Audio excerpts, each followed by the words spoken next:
జై గురునంద మహారాజ్. ఓం నమ శివాయ.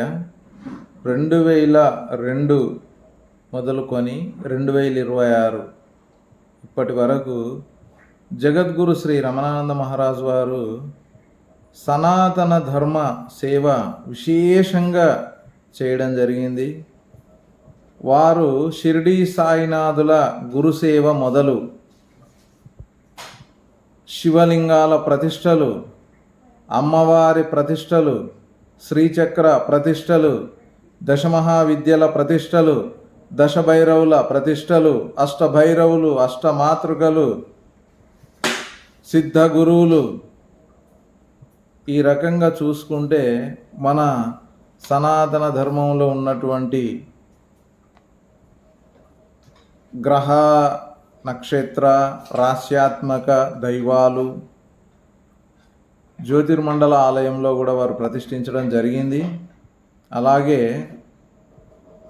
మనము పితృదేవతల ఆరాధ్య దైవంగా చెప్పుకునేటటువంటి అమ్మవారిని కూడా ఆరాధించడం జరిగింది.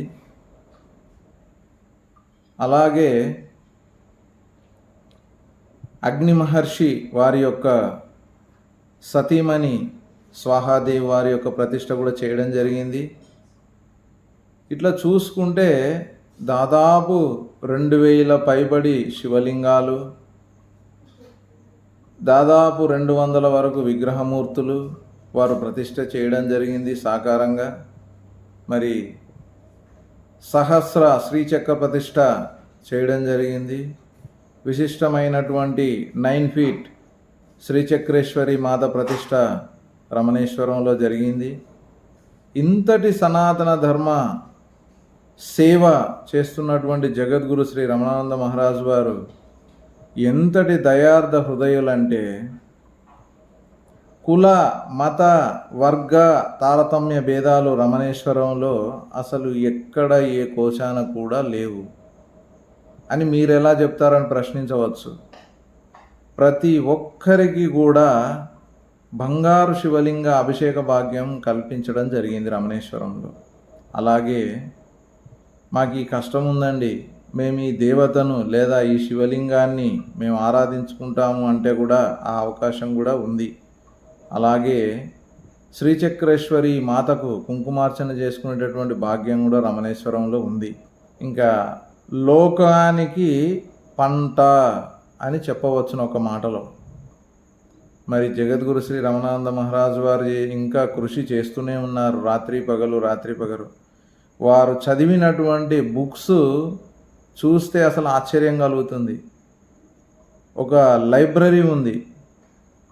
అసలు పురాణాలేంటి, ఇతిహాసాలేంటి, ఎన్ని రకాల గ్రంథాలు మన హిందూ సనాతన మార్గంలో ఉన్నాయి, ఉపనిషత్తులు, వేదాలు, ఇంకా ఒకటేమిటి అసలు జ్యోతిష్ శాస్త్రాలు, అన్నింటినీ కూలంకషంగా స్టడీ చేసి పరిశోధించి పరిశీలించి లోకానికి వారు ప్రతిష్టల ద్వారా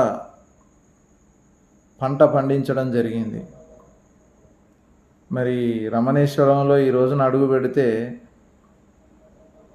రూపాయి ఖర్చు లేకుండా లోపల మొక్కు శివలింగేశ్వరుడు ఉన్నాడు కోరికలు కోరుకోవడానికి. అలాగే ఎందరో దేవీ దేవతలు కొలువై ఉన్నారు కోరికలు తీర్చడానికి. మరి ఇంకా ఎన్నో రకాలుగా ప్రాబ్లమ్స్ హిందువులకు ఉన్నాయి. ఆ అన్ని రకాల ప్రాబ్లమ్స్ కూడా తీర్చడానికి జగద్గురు శ్రీ రమణానంద మహారాజు వారు పరిష్కారాలను రమణేశ్వరంలో ప్రతిష్టల రూపంలో పెట్టడం జరిగింది.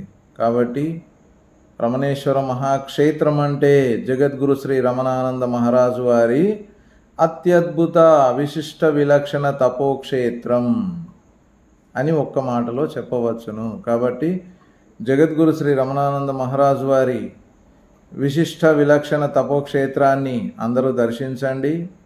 మీ ఆధ్యాత్మిక కోరికలు, ప్రాపంచిక కోరికలు తీర్చుకోండి.